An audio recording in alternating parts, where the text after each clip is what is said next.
Hi everybody, and welcome back to FANG Friday. This is Ross Healy, the Chairman of Strategic Analysis Corporation and the Senior Portfolio Manager at McNichol & Associates Asset Management. To start with, the major indices have recovered up to and even slightly over their key SVA breakpoint values, although we remain cautious about the US values until all current balance sheets are in our database. Regardless of any potential adjustments at this moment, the TSX and the NDX, the NASDAQ indices, have slipped back just below their key values as we measure them today. The high conservation price for the TSX, or 1.5 times book, and the bubble price, or 7.4 times book for the NASDAQ 100. We are therefore not prepared to presume that the market will continue its current rally, although the S&P 500 does remain above its super growth price, or 3.5 times book, which historically has been an important mathematical valuation level. It's the NASDAQ 100 that provides the source of most of our concerns, as the fair market value measure is still some 34% below the current price of that index. Now, maybe the market is prepared to ignore the poor values currently in existence and go back to its carefree ways prior to the NASDAQ peak in the October-January topping process. But so far, that index has not only not provided us with a definitive answer, but at the present time may have run out of gas. But I say that advisedly, as we need more evidence, and I mean one way or the other. As I did last week, when in doubt, ask the FANG stocks to see what we might expect here and therefore possibly the market itself. But before we take a close look at the FANGs and what's going on, as always, I do like to say thanks to everyone who likes this video and all our subscribers. Okay, let's start off with the stocks that I think I would have to consider to be buy holds, and we have to start off with Apple, of course. And here, the stock you can see is moving very nicely above its HB6. Although where the breakpoint values are at the top, we don't know. However, I like Apple for a different reason altogether. And I'm going to invoke my little price to book chart in which I show what the ROE, the return on equity, is. And we see very clearly here that when the ROE is rising, so is the valuation in price to book terms, and that continues apace as long as Apple continues to buy back stock, and that very much appears to be the case. If I look at Amazon, I get a little bit worried here because, of course, here's the fair market value plunging, but hasn't stopped the stock from going higher, has it?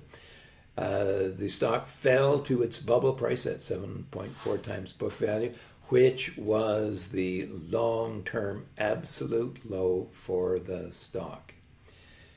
Bounced once, set back, but it's broken out over its HB1, and when we get a breakout pullback, we have to say, it looks very much as if the stock wants to go higher. So we have to say that this is at least a hold, if not a buy hold. Of course, having done that exercise, the ROE exercise for Apple, I want to show you what it looks like for Amazon.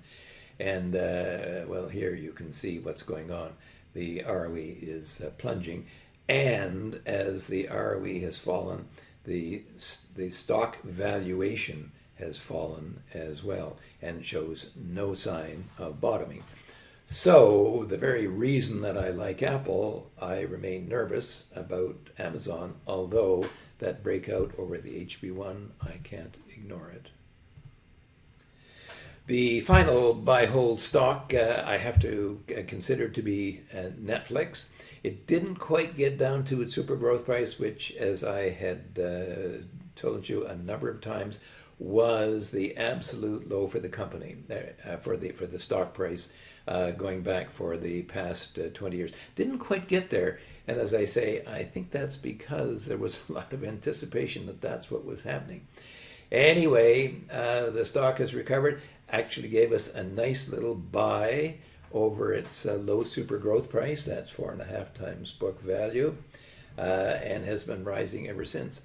One of the really interesting things, if I look back in history at many stocks, when a stock price has been trading above its bubble price and breaks there, okay, and then plunges to its super growth price, it is very common for the stock to rally back to that bubble price, its breakdown price.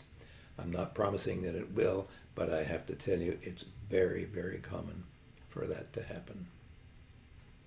Now, we've had 3 whole buys. We now have 2, what I might call dithering stocks. And the first one is Alphabet, which has been trading either side of its mid-super growth price. That's 5.5 times book value. We see that little turn down there. Makes me wonder whether the MSG price is going to hold or not. The second stock that is dithering is Meta, which also has been trading either side, but of its super growth price. That's 3.5 times book value. Today it's actually slipped below the waves right here. Again, looking at the trend of the fair market value, it is less than promising. I guess I will have to say that. Now, Microsoft has risen almost right up to its HP2. Hasn't broken out, and I would be very surprised if it did. Had a perfect top at its HP3. I was kind of hoping we would get at least a nice trading bottom at its HP1, which is 10 times book value. Okay, this is 12, this is 16 times book. However, it didn't happen, but I also did not buy it either. So it's either got to break out or it'll fall back again. So it is a stock which is indecisive, and I would have to leave it as a sell. Tesla has bounced right up to its HB5, has tried to bust through there twice unsuccessfully. I would have to say this is not a stock that I would want to hold unless it can break out here. So, indeterminate, but a sell. And finally, NVIDIA, same story. A nice bounce off its HB2 to its, that's 12 times book, to its HB3, that's 16 times book. But it looks as if it's stuck there. And when I look at the other stocks in the semiconductor industry, they're all edging lower. So I would be very cautious about anticipating that NVIDIA is going much further than it is right now. So in sum, the FANGs are giving us a very mixed message. Off the top, investors seem to be utterly entranced by companies that are doing major share buybacks. And therefore, despite its poor value and very modest growth rate, we have to stay with Apple. Amazon's fundamentals look like a catastrophe in the making, but we have to maintain a buy hold on the stock unless the HB1 price, that's 10 times book, fails. Netflix hit bottom or very close to it. And as I said, could still rally a lot higher. So 3 of the FANGs are voting for higher markets. Alphabet and Meta are dithering at important breakpoints, so I have to count them as undecided. Tesla, NVIDIA, and Microsoft has traded up to important breakpoint values and so far are not breaking any higher. Finally, the 2 U.S. indices are also giving us conflicting message. The Standard & Poor's says yay, maybe, and the NASDAQ says nay, maybe. We can't get any more decisive indecisive than that. In conclusion, I have to invoke the bureaucrat's code, and I have to do that particularly, by the way, as the freezing has just come out after my visit to my dentist today. The bureaucrat's code is, when in doubt, mumble. This does not appear to be the moment to do anything one way or the other. I hope that you yourselves can clearly see why this is the situation. While the overall market is very expensive and the apparent fundamentals are on the weak side, those who are bullish have overwhelmed the bears in the crowd and fought them to a virtual standstill, in a manner of speaking. That is, the market is right at the fill or kill stage. Well, at least you know what to look for, a reversal or a breakout, even if no one can know today which it will be, as the market is right on the cusp. But as I concluded last week, it is kind of exciting, isn't it?